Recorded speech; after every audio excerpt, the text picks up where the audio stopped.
हाँ तो प्रिय विद्यार्थियों, स्वामी केशवानंद उच्च माध्यमिक विद्यालय लक्ष्मणगढ़ के द्वारा संचालित ऑनलाइन क्लासेज में आप सबका स्वागत है। आज हम कक्षा 10वीं हिंदी अनिवार्य विषय के अंतर्गत चैप्टर नंबर पहला ही पढ़ रहे हैं और पहले पाठ का तीसरा पद पढ़ रहे हैं। ठीक है, अब तक हमने सूरदास जी के परिचय को जान लिया है कि सूरदास जी कौन थे, क्या थे, पहले पद में क्या था, दूसरे पद में क्या था, वो भी हमने जान लिया। आज हम तीसरे पद में ये पढ़ने का प्रयास करेंगे कि गोपियों की जो प्रेमा भक्ति थी वो कृष्ण के प्रति कितनी घनिष्ठ थी, कितना अनन्य प्रेम गोपियां भगवान श्री कृष्ण से किया करती थी और अपने प्रेम के पक्ष में उन्होंने उद्धव के सामने क्या क्या कहा। भाई उद्धव जो कि भगवान श्री कृष्ण ने अपना दूत बनाकर, संदेश वाहक बनाकर कहां भेजा था, गोपियों के पास भेजा था, है ना। जब गोपियों के पास भेजा तो उस उद्धव ने गोपियों से यह आकर कहा कि वो कृष्ण जिसके प्रेम में तुम उलझी हुई हो ना, वो कृष्ण कोई भगवान है ही नहीं, वो तो हमारे तुम्हारे जैसा साधारण इंसान है। तुम उसके गलत चक्कर में पड़ी हुई हो। तुम्हें योग साधना करनी चाहिए, निर्गुण ब्रह्म का उपदेश जो है वो ग्रहण करना चाहिए और भक्ति की शुरुआत करनी चाहिए जिससे तुम्हें मोक्ष मिले। ये बात उद्धव ने आकर गोपियों से कही थी। तब गोपियों ने उद्धव की इन सारी बातों का खंडन किया, इन सारी बातों से इनकार किया और अपने सगुण प्रेम को मजबूती से रखा। यानी गोपियों ने यह कहा कि भगवान श्री कृष्ण से हम पहले भी प्रेम करती थी, अब भी करती हैं, आगे भी करती रहेंगी। उद्धव तुम्हारे विचारों का, तुम्हारे उपदेशों का, निर्गुण के संदेशों का हमारे ऊपर कोई प्रभाव पड़ने वाला नहीं है। ये बात उन्होंने बड़ी मजबूती से रखी थी, कट्टरता से रखी थी। तो ऐसी ही गोपियों की जो प्रेमा भक्ति है वो इस तीसरे पद में ललाव प्रकट हुई है। देखिए पहली लाइन पढ़ते हैं, हमारे हरि हारिल की लकड़ी। गोपियां एक बात कह रही है कि उद्धव भगवान श्री कृष्ण तो हमारे लिए ऐसे हैं, कैसे, जैसे हरियल पक्षी के लिए लकड़ी। एक हरे रंग का कबूतर होता है जिसके पैर तो होते हैं पीले और वैसे शरीर उसका होता है हरा, ठीक है। और वह पक्षी जो है पीपल के बड़े बड़े पेड़ों पर पाया जाता है। इस पक्षी की खासियत होती है कि यह अपने पंजों में एक लकड़ी को पकड़ कर रखता है और जब तक दूसरे पंजे से दूसरी लकड़ी नहीं पकड़ लेता है तब तक उस लकड़ी को नहीं छोड़ता है। यानी उस हरियल पक्षी का सहारा होती है लकड़ी। उस लकड़ी को बिना छोड़े वो पैरों में जकड़ कर रखता है और उसे इस बात का विश्वास रहता है, इस बात से वो आश्वस्त रहता है कि मैंने लकड़ी को तो पकड़ रखा है, गिरने का तो मुझे क्या नहीं है, कोई डर भय है ही नहीं है। तो इसका मतलब क्या हुआ, इसका मतलब ये हुआ कि लकड़ी से उसका गहरा प्रेम है हरियल पक्षी का। ऐसा ही गोपियां कह रही हैं कि हमारे हरि, हरि कहते हैं भगवान श्री कृष्ण को, हारिल की लकड़ी, हारिल से मतलब है हरियल पक्षी की, लकड़ी का मतलब है लकड़ी। जिस प्रकार से हरियल पक्षी का लकड़ी से अनन्य प्रेम होता है, घनिष्ठ प्रेम होता है, ठीक इसी प्रकार का घनिष्ठ और अनन्य प्रेम हमारा किससे है, भगवान श्री कृष्ण से है। यह गोपियों ने कहा है पहली लाइन में। तो गोपियों ने अपने प्रेम को क्या कहकर प्रकट किया है कि जिस प्रकार का घनिष्ठ और अनन्य प्रेम हरियल पक्षी लकड़ी से करता है, ठीक उसी प्रकार का घनिष्ठ और अनन्य प्रेम हम कौन से करती हैं, भगवान श्री कृष्ण से करती हैं, जिन्हें तुम क्या करने की बात कर रहे हो, छोड़ने की बात कर रहे हो। इस पहली पंक्ति में ललाव है वर्ण की आवृत्ति बार बार हुई है, हमारे, हरि, हारिल, है ना। तो है वर्ण की आवृत्ति होने के कारण इसमें वृत्यानुप्रास अलंकार है, यानी अनुप्रास अलंकार है। और हारिल की लकड़ी, हरियल रूपी पक्षी की लकड़ी, हरियल रूपी पक्षी की लकड़ी के समान, तो यहां इसमें रूपक अलंकार है। तो हारिल की लकड़ी में तो रूपक अलंकार है और है वर्ण की आवृत्ति होने से यहां अनुप्रास अलंकार है। यह भी बात आपको ध्यान में रखनी होगी, ठीक है। दूसरी पंक्ति क्या कहती है, देखिए, मन क्रम वचन नंद नंदन उर ये दृढ़ कर पकड़ी।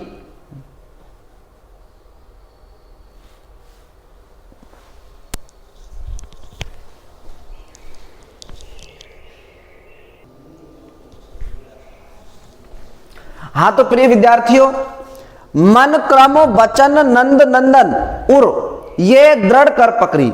इसमें मन का मतलब मन से, क्रम का मतलब कर्मों से, वचन का मतलब वचनों से। नंद नंदन, नंद नंदन का मतलब होता है नंद बाबा का नटखट बेटा, नंद बाबा का बेटा। और नंद बाबा का बेटा किसे कहा गया है? कृष्ण को कहा गया है।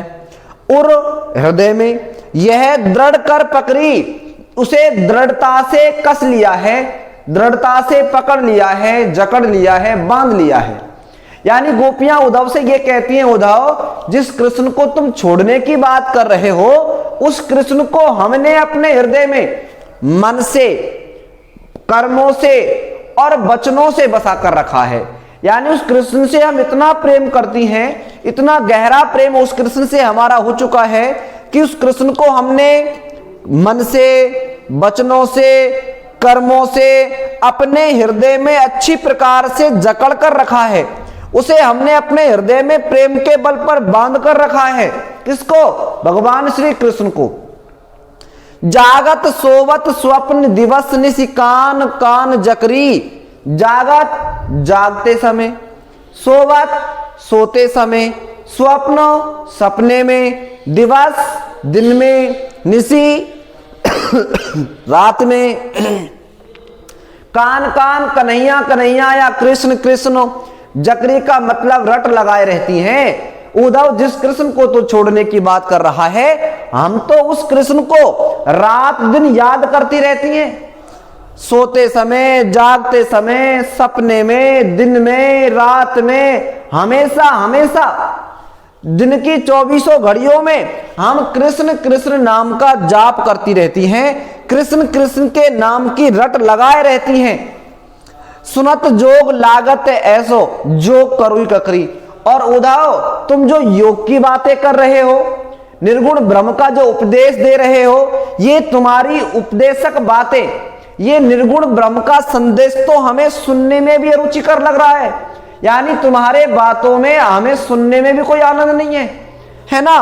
और ऐसो जो करुई ककरी, जिस प्रकार से कड़वी ककड़ी खाने में अरुचिकर लगती है, बेस्वाद लगती है, बुरी लगती है, ठीक उसी प्रकार से तुम्हारी बातें हमें सुनने में भी कैसी लग रही हैं? अरुचिकर, बेस्वाद, बुरी। अर्थात तुम्हारी बातों में हमें कोई रुचि नहीं है, तुम्हारी बातें हम सुनना ही नहीं चाहती, तुम्हारी बातों को सुनने में हमें कोई क्या नहीं है, कोई आनंद नहीं आ रहा है। सूतो व्याध हमें ले आयो, देखी सुनी न करी उद्धव। तू तो हमें एक ऐसी व्याधि लेकर के आया है, ऐसी बीमारी लेकर के आया है, जिस बीमारी को ना तो हमने कभी सुना, यानी उस बीमारी का नाम ही नहीं सुना हमने। ऐसी बीमारी तू लेकर आया है, और ना ऐसी बीमारी हमने कभी किसी को होते देखी। हमने ऐसी बीमारी किसी को होते भी नहीं देखी है, और क्या नहीं देखा। और ना भाई उद्धव ऐसी बीमारी की पीड़ा हमने कभी भोगी है, ना ऐसी बीमारी का हमने नाम सुना है, ना किसी को ये होती देखी है, और ना ये हमें कभी हुई है। तू तो ऐसी व्याधि हमें लेकर आया है, ऐसी बीमारी हमें लेकर के आया है। तो गोपियों ने यहां व्याधि शब्द का प्रयोग किसके लिए किया है? निर्गुण ब्रह्म के उपदेश के लिए। जो उद्धव गोपियों के सामने निर्गुण का उपदेश दे रहा था, निर्गुण निराकार ईश्वर की बातें कह रहा था, उस निर्गुण निराकार परमात्मा के लिए गोपियों ने क्या नाम दिया है? व्याधि नाम दिया है। गोपियां कहते हैं उद्धव हमें तो भगवान श्री कृष्ण से प्रेम था, कृष्ण से प्रेम है, उसके अलावा हम किसी को चाहती नहीं है, उसके अलावा हम किसी को पसंद करती नहीं है। और तुम जो ये निर्गुण निर्गुण की बात कर रहे हो ना, ये हमारे लिए कैसा है? व्यर्थ है, कोई काम का नहीं है। हमारे लिए तो कड़वी ककड़ी के समान कैसा है? बेस्वाद और अरुचिकर है। और ये तो क्या है? एक प्रकार की तुम क्या लेकर आए हो हमारे लिए? बीमारी लेकर आए हो।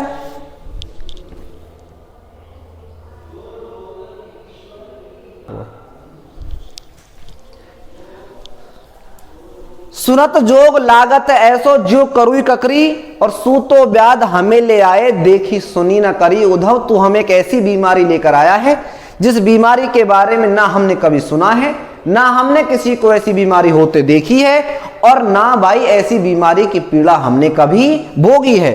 यह तो सूर तिनहिले सोपो जिनके मन चक्री। सूर शब्द आया है सूरदास जी के लिए। सूरदास जी गोपियों के माध्यम से कहना चाहते हैं कि उद्धव हम तो अपने प्रेम पर कैसी हैं, एक निष्ठ हैं। हमारा प्रेम तो अडिग है, अविचलित है। यानी हम तो अपने प्रेम से क्या नहीं हो सकती, मुकर नहीं सकती। हम तो पहले भी कृष्ण से प्रेम करती थी, अब भी करती हैं, आगे भी करती रहेंगी। इसलिए हम पर तो आपकी बातों का कोई असर पड़ने वाला है नहीं। इसलिए अगर ये ज्ञान आप किसी को देना ही चाहते हैं, सौंपना ही चाहते हैं, तो यह ज्ञान ऐसे लोगों को जाकर दो, ऐसे लोगों को जाकर तुम ये उपदेश सुनाओ जिनका मन चक्रित है। चक्रित का मतलब होता है चक्री की तरह, चक्र की भांति घूमना। जिनका मन चक्र की भांति परिवर्तनशील है, जिनका मन डामाडोल है, जिनका मन जो है भ्रमित हो चुका है, आज भी संसार के माया मोह में फंसा हुआ है, जिनको अपने भगवान पर, अपने इष्ट पर आज भी क्या नहीं है, पूर्णतः विश्वास नहीं है, ऐसे लोगों को तुम ये ज्ञान जाकर दो, तो शायद वो आपकी बातों को सुन सकते हैं, वो आपके बहकावे में आ सकते हैं। जबकि हम सभी गोपियां तो कैसी हैं, अपने भगवान श्री कृष्ण के प्रेम पर एक निष्ठ हैं। हमारे ऊपर, हमारे मन के ऊपर आपके उपदेशों का, आपके संदेशों का, आपके निर्गुण ब्रह्म के ज्ञान का क्या नहीं पड़ने वाला है, कोई असर नहीं पड़ने वाला है, कोई प्रभाव नहीं पड़ने वाला है। इसलिए उद्धव ये सब बातें तुम किसी और से ही जाकर कहो, यहां कहने से कोई फायदा नहीं है। एक बार फास्टली दोबारा देखिए। हमारे हरि हारिल की लकड़ी गोपियां कहती हैं, रे उद्धव जिस प्रकार का प्रेम हरियल पक्षी का लकड़ी से होता है, ठीक उसी प्रकार का प्रेम हमारा किससे है, भगवान श्री कृष्ण से है। मन क्रम वचन नंद नंदन उर यह दृढ़ कर पकड़ी हमने मन से, वचनों से और अपने कर्मों से। नंद बाबा के बेटे श्री कृष्ण को अपने हृदय में हमने दृढ़ता से पकड़ कर रखा है, अपने हृदय में हमने उसे बसा लिया है। जागत सोवत स्वप्न दिवस निशिकान कान जकरी, तो जिसे छोड़ने की बात कहता है उस कृष्ण के हमने रात दिन रट लगाए हुई है। जागते समय, सोते समय, सपने में, दिन में, रात में, हमेशा हमेशा हम कृष्ण के नाम का जाप किया करती हैं, उनके नाम का सुमरण किया करती हैं। सुनत जोग लागत है ऐसो जो करुई ककरी। हे उद्धव तुम्हारे वैराग की बातें, तुम्हारे निर्गुण ब्रह्म की बातें सुनने में भी हमारे लिए कैसी हैं, अरुचिकर हैं और कड़वी ककड़ी के समान बेस्वाद लगती हैं। सूतो व्याधि हमको ले आए देखी सुनी न करी। उद्धव तू तो हमें कैसी व्याधि लेकर आया है, ऐसी बीमारी लेकर के आया है जिसके बारे में ना हमने कभी सुना, ना हमने कभी किसी को होते देखी और ना ऐसी पीड़ा हमने कभी भोगी है। तो यहाँ व्याधि शब्द का इस्तेमाल कभी गोपियों ने किसके लिए किया है, निर्गुण ब्रह्म के उपदेशों के लिए किया है। अब गोपियां यह ज्ञान कैसे लोगों को जाने की बात मतलब देने की बात कहती हैं, तो गोपियां कहती हैं उद्धव यह ज्ञान ऐसे लोगों को दो जिनका मन चक्रित है, जिनका मन परिवर्तनशील है, क्योंकि हमारे सामने कहने से कोई फायदा नहीं है, क्योंकि हम तो अपने प्रेम पर आज भी एक निष्ठ हैं। हमारा प्रेम तो भगवान श्री कृष्ण से कैसा है, अनन्य है और घनिष्ठ है। ठीक है, अब दूसरे पद की बात आती लालाओ। ये सूरदास जी का अपनी किताब का चौथा पद है और अंतिम पद है। ठीक है भाई, पढ़ते हैं। हारी है राजनीति पड़ जाए। अब गोपियां उद्धव से एक बात कहती हैं, एक उल्हाना एक प्रकार का देती हैं और ये कहते हैं उद्धव भगवान श्री कृष्ण है ना, वो कहां पहुंच गए, मथुरा चले गए, हमें छोड़कर मथुरा चले गए और मथुरा में जाकर वो क्या बन गए, मथुरा के राजा बन गए। और जो राजा बन जाता है ना, वो क्या सीख लेता है, राजनीति सीख लेता है ना। इसलिए भगवान श्री कृष्ण ने भी अब पता क्या सीख लिया है, राजनीति को सीख लिया है। इसीलिए तो वो ये सारे उपद्रव कर रहा है, कभी संदेश भेज रहा है, खुद आ नहीं रहा है, अपनी बातों से मुकर रहा है। ये सारे प्रपंच जो कृष्ण ने अपनाए हैं ना, ये इसीलिए अपनाए कि उसने क्या सीख ली है, राजनीति सीख ली है। हारी है राजनीति पड़ जाए। उद्धव हमने इस बात को समझ लिया, हम इस बात को जान गई कि भगवान श्री कृष्ण ने तो राजनीति सीख ली है, राजनीति पढ़ ली है, इसीलिए वो ऐसा व्यवहार हमारे साथ कर रहे हैं। समझी बात कहत मधुकर के समाचार सब पाए। एक शब्द का इस्तेमाल हुआ है मधुकर शब्द का। वैसे मधुकर शब्द का शाब्दिक अर्थ होता है भौरा। मधुकर शब्द का शाब्दिक अर्थ क्या होता है? भौरा होता है। और यहां मधुकर शब्द किसके लिए कहा गया है? उद्धव के लिए कहा गया है। भौरा शब्द उद्धव के नाम के लिए आया है, क्योंकि ये प्रसंग जो चल रहा है ये भ्रमर गीत का चल रहा है। और भ्रमर गीत में जिस समय गोपी उद्धव के मध्य संवाद चल रहा था उस समय भौरा वहां आ गया था। गोपियों ने सारे उल्हाने ताने बाने जो दिए थे वो उद्धव को कहे थे, लेकिन नाम किसका लिया था? भौरे का लिया था। भौरे को संबोधित करके सारी बातें कही थी। इसलिए जहां भी इस प्रसंग में जहां भी मधुकर शब्द आएगा, अली शब्द आएगा, भ्रमर शब्द आएगा, वो सब किसके लिए होगा? उद्धव के लिए ही होगा। ठीक है, तो समझी बात कहत मधुकर के, अरे मधुकर, अरे भौरे, अरे उद्धव, तुम्हारी अब तक की बातों को सुनकर समाचार सब पाए। तुमने अब तक जो भी समाचार आकर के सुनाए हैं, जो भी बातें तुमने अब तक आकर के हमसे कही है ना, उन सब बातों से हमने अनुमान लगा लिया है। उन सब बातों को हम अच्छी प्रकार से समझ गई हैं। क्या ये समझ गई कि भगवान श्री कृष्ण ने क्या पढ़ ली है? राजनीति सीख ली है, राजनीति पढ़ ली है। इसी तरह का व्यवहार इसलिए वो हमसे कर रहे हैं। समझी बात कहत मधुकर के, हे उद्धव, तुम्हारी बातों को हम अच्छे से समझ गई हैं। समाचार सब पाए, तुमसे जो भी समाचार हमने अब तक सुने हैं उन सब समाचारों से हमने ये अनुमान लगा लिया है कि भगवान श्री कृष्ण ने तो राजनीति को सीख लिया है। तीसरी लाइन देखिए, एक अति चतुर होते पहले ही। एक तो वो भगवान श्री कृष्ण पहले ही क्या था? ज्यादा चालाक था, ज्यादा चतुर था पहले ही। एक तो वो एक अति चतुर होते पहले ही भगवान श्री कृष्ण एक तो पहले ही ज्यादा चालाक थे, पहले ही बहुत चतुर थे, और अब गुरु ग्रंथ पढ़ाए, और अब तो वो कुब्जा के साथ रहते हैं, है ना। कुब्जा कौन थी? कंस की पटरानी थी। और कंस के मरने के बाद वो पटरानी फिर कौन की हो गई? कृष्ण की हो गई। अब उसके उपदेशों को सुनते हैं, उसकी बातों को सुनते हैं, तो अब तो वो क्या हो गए? और ज्यादा ज्ञानी हो गए। अब तो उन्होंने गुरु ग्रंथ को और पढ़ लिया है। यहां गुरु ग्रंथ पढ़ने से मतलब है कि कुब्जा की या फिर राजनीति की बातें काफी सीख ली हैं।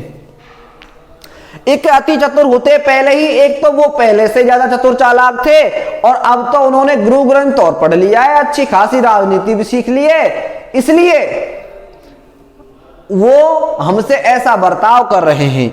बड़ी बुद्धि जानी जो उनकी, जोग संदेश पढ़ाए। लेकिन उद्धव, तुमसे हम एक बात कहती हैं, ये भगवान श्री कृष्ण की अच्छी बुद्धि का परिचायक नहीं है, इसे अच्छी विचारधारा नहीं कहते हैं। बड़े लोगों का व्यवहार ऐसा नहीं होता है। कैसा? जैसा भगवान श्री कृष्ण हमारे साथ कर रहे हैं। भाई, या तो उनको हमसे प्रेम करना ही नहीं था, और प्रेम उन्होंने अगर हमसे कर भी लिया, हमने उनसे कर लिया, उन्होंने हमसे किया, तो उनको इस तरह हमें धोखा नहीं देना चाहिए था। इस तरह के दूत भेज करके, इस तरह के संदेश वाहक भेज करके हमें प्रताड़ित नहीं करना चाहिए था। जिस तरह का व्यवहार, दुर्व्यवहार वो हमारे साथ कर रहे हैं, ये सब व्यवहार को करने लायक थोड़ी है। और फिर करते भी है तो ये सब व्यवहार अच्छे लोग थोड़ी करते हैं, ये जो सारे लोग निकम्मे लोग करते हैं। नीची प्रवृत्ति के जो लोग होते हैं, तुच्छ प्रवृत्ति के लोग होते हैं, उनका काम है। तो बड़े लोगों का काम थोड़े ही है। ऐसा गोपियां कह रही हैं।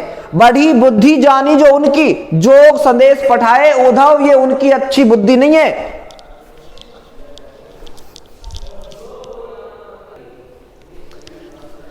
बड़ी बुद्धि जानी जो उनकी, जोग संदेश पठाए उद्धव, ये उनकी अच्छी बुद्धि का परिचायक नहीं है। इसे अच्छी बुद्धि नहीं कह सकते कि ये बड़े लोगों का काम होगा, ये तो तुच्छ लोगों का काम है। उदो भले लोग आगे के परहित दौलत धाए। गोपियां कहती हैं, उद्धव, पहले के बड़े आदमी तो ऐसे होते थे, पहले के महान व्यक्ति तो ऐसे होते थे। कैसे होते थे? कि वे परोपकार का कार्य करने के लिए तो हमेशा तत्पर रहते थे, है ना। परहित दौलत धाए, निस्वार्थ भाव से, है ना, दूसरों का भला करने के लिए इधर उधर घूमते रहते थे, दूसरों का भला किया करते थे, दूसरों का हित करते थे, दूसरों का परोपकार किया करते थे। यानी कि पहले के बड़े आदमी, पहले के महान व्यक्ति तो दूसरों का भला करने के लिए हमेशा तत्पर रहते थे, हमेशा क्रियाशील रहते थे। है ना। और ये भगवान श्री कृष्ण बड़ा बनकर क्या काम कर रहा है, ये उल्टा भला कर रहा है, उल्टा हमारा अहित कर रहा है। उन्हें ऐसा नहीं करना चाहिए था। अब अपने मन फेर पाइए, चलत जो होते चुराए। अब उद्धव हम तुमसे एक बात कहती हैं, ये बात तुम उनसे जाकर के चाहे कह देना कि अब हम अपने उस मन को फिर से पाना चाहती हैं, जिस मन को मथुरा जाते समय वो क्या करके गए थे, हमसे चुरा कर ले गए थे। वो कृष्ण जिस दिल को, जिस मन को हमसे चुराकर अपने साथ मथुरा ले गया था ना, हम एक बार उस मन को फिर से पाना चाहती हैं। भाई वो आए चाहे ना आए, वो हमें पसंद करे या ना करे, लेकिन वह हमारे उस मन को वापस लौटा दे। कौन से मन को, जिस मन को उसने हमसे चुरा लिया था जाते समय, उस मन को हम फिर से पाना चाहती हैं। ये बात आप उनसे जाकर कह देना। और ते क्यों अनीति करे, आपन जे और अनी छुड़ाए। लेकिन उद्धव हम तो तुमसे एक बात और भी कहती हैं, जो खुद न्यायाधीश हो, खुद न्यायाधीश हो, जो खुद राजा होकर के चोरी करने लग जाए, बताओ उस राजा को दंडित कौन कर सकता है? कोई कर सकता है क्या? जो खुद राजा है, जो दूसरे लोगों को दंड देने का काम करता है, और राजा होकर के खुद ही चोरी करने लग जाए, तो उसका न्याय कौन करेगा? जो खुद न्यायाधीश हो, दूसरे लोगों को अन्याय से छुटकारा दिलाता हो, अन्याय से बचाने वाला हो, अनीति से बचाने वाला हो दूसरे लोगों को, और अगर वो न्यायाधीश खुद अन्याय करने पर उतर जाए, खुद अनीति करने पर उतर जाए, तो उस न्यायाधीश का न्याय कौन करेगा? कोई कर सकता है क्या? नहीं कर सकता ना। तो यही तो बात भगवान श्री कृष्ण की है। कृष्ण तो मथुरा का राजा भी है, वैसे भी वो अवतारी पुरुष है, भगवान है, और वो राजा, मथुरा का राजा बनकर, खुद न्यायाधीश होकर, खुद सर्वशक्तिमान होकर अगर क्या करने लग जाए, अनीति पर उतरने लग जाए, अधर्म पर उतरने लग जाए, तो उसका न्याय कौन कर सकता है? उसे कौन दंडित कर सकता है? क्योंकि वो तो खुद सर्वशक्तिमान है। ऐसा गोपियां किससे कहती हैं? उद्धव से कहती हैं। कौन के बारे में? भगवान श्री कृष्ण के बारे में। यानी गोपियां ये कहना चाह रही लालाओ कि भगवान श्री कृष्ण जो ये बर्ताव कर रहे हैं, जो ये व्यवहार कर रहे हैं ना, ये राजनीति वाला, ये अच्छा नहीं है हमारे साथ, उन्हें ऐसा नहीं करना चाहिए था। ते क्यों अनीति करे, आपन जो और अनी छुड़ाए। उद्धव जो दूसरे लोगों को अन्याय से बचाता हो, अन्याय से छुटकारा दिलाता हो, अगर वो खुद अन्याय पर उतर जाए तो उसका तो कोई इलाज नहीं है, उसका तो कोई उपचार है ही नहीं। राज धर्म तो ये कहे, सूरदास जी गोपियों के माध्यम से कहना चाहते हैं कि उद्धव राजा का धर्म तो ये होता है, राजा का धर्म ये नहीं होता कि अपनी प्रजा को सताए, अपनी प्रजा को दुख दे, ये राजा का धर्म नहीं होता। राजा का धर्म तो ये होता है कि अपनी प्रजा को किसी प्रकार का कष्ट ना दे, अपनी प्रजा को किसी प्रकार की परेशानी ना हो, अपनी प्रजा का लालन पालन करना, पाल पोस कर उन्हें विकसित करना, ये राजा का धर्म होता है। ये राजा का कर्म होता है कि वो अपनी प्रजा की हर प्रकार से क्या करे, सुरक्षा करे, हर प्रकार से उनका लालन पालन करे, किसी प्रकार की तकलीफ, किसी प्रकार की कष्ट जो है वो अपनी प्रजा को ना हो, ये राजा का धर्म होता है। और जो राजा अपनी प्रजा को कष्ट देता है, जासु राज प्रजा प्रजा दुखारी, सो नृप अवश्य नरक अधिकारी। तुलसीदास जी ने भी इस बात का समर्थन किया है, जिस राजा की प्रजा राजा से क्या होती है, दुखी होती है, जिस राजा की प्रजा राजा से दुखी होती है,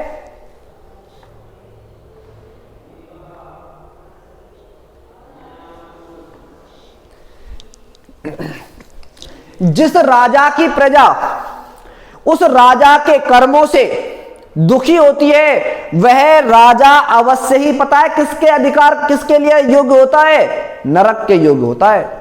ऐसे राजा को अवश्य ही नरक की पीड़ा भोगनी पड़ती है, जिस राजा के समाज में, जिस राजा के राज्य में उसकी प्रजा क्या पाती हो, कष्ट पाती हो, राजा के क्रियाकलापों से तकलीफ महसूस करती हो, वह राजा अवश्य ही नरक का अधिकारी होता है।